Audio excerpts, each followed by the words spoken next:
দিনের আলোয় পড়ার সুযোগই ছিল না।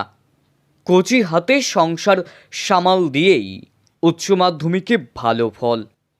উচ্চশিক্ষায় ইংরেজি নিয়ে শিক্ষিকা হবার স্বপ্ন দেখেছে দরিদ্র পরিবারের পপু। অনটন অর্থনৈতিক সমস্যা নিত্যদিনের সঙ্গী। বাবা মার সঙ্গে সংসারের হাল ধরতে লেখাপড়ার পাশাপাশি নিজের কাঁধে তুলে নিয়েছে সংসারের একাধিক দায়িত্ব। আমার স্বপ্ন আছে যে আমি ইংলিশ নিয়ে অনার্স করব, করে শিক্ষকতা লাইনে যেতে চাই আমি, যাতে টিচার হয়ে ভবিষ্যতে। আমাদের অর্থনৈতিক অবস্থা প্রচুরই অনেকটাই খারাপ। বাবা প্রচুর কষ্ট করে পড়াশোনা করাচ্ছে, দুধ বিক্রি করে কিংবা ছাগল টাগল আছে, পানবড়ু যে কাজ করে চাষবাসের। বাবার পাশে দাঁড়ানোর খুব ইচ্ছা আছে। আর সকালে আমি 5টার সময় করে উঠে তারপরে ছাগল টাগল আছে ওদেরকে বার করি, দেখাশোনা করার পরে গরুদেরকে চান করানোর পরে পড়া থাকলে পড়তে যাই, আর যদি না থাকে তাহলে আবার রান্না টান্না করি, ওদেরকে খেতে দিই। পানবরুজ আছে সেখানে ধরতে যাই, তারপরে জল দিতে যাই পানবরুজে। ছাগল ঠাগল ঘরেতে তুলে দিই আবার সন্ধ্যাবেলা রান্না মা যদি না, মায়ের কাজ থাকলে আমি রান্নাটা করে নিই, করে তারপর পড়তে বসি। পরীক্ষার সময় হয়তো ভোরবেলা মা আরে ডেকে দিত, 3টের সময় কি 3:30টায় উঠে পড়তে বসতাম। পড়ে উঠে ছাগল টাগলগুলোকে আবার বার করে দিয়ে সকালবেলা 5টার সময় বার করে দিয়ে মা আরে যদি মাঠে চলে যেত, তখন রান্না বান্না করে খেয়ে দিয়ে পরীক্ষা দিতে যেতাম।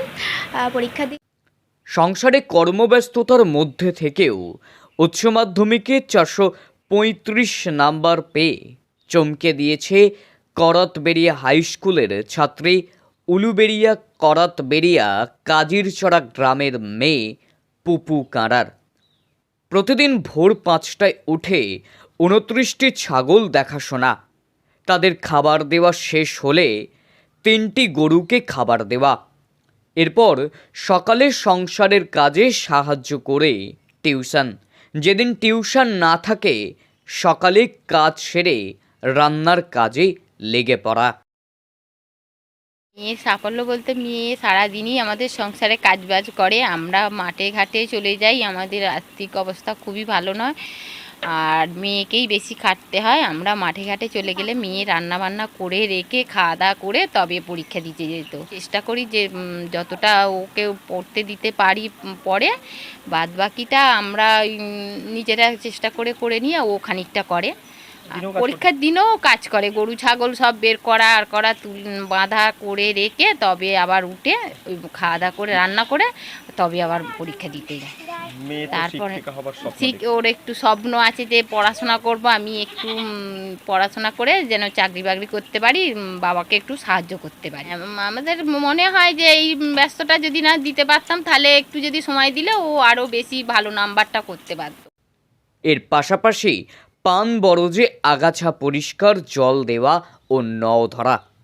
সংসারের কাজ, রান্না বান্না, ছাগল গরু সামাল দিয়ে সারাদিন পড়ার মতো সময় পেত না পুপু।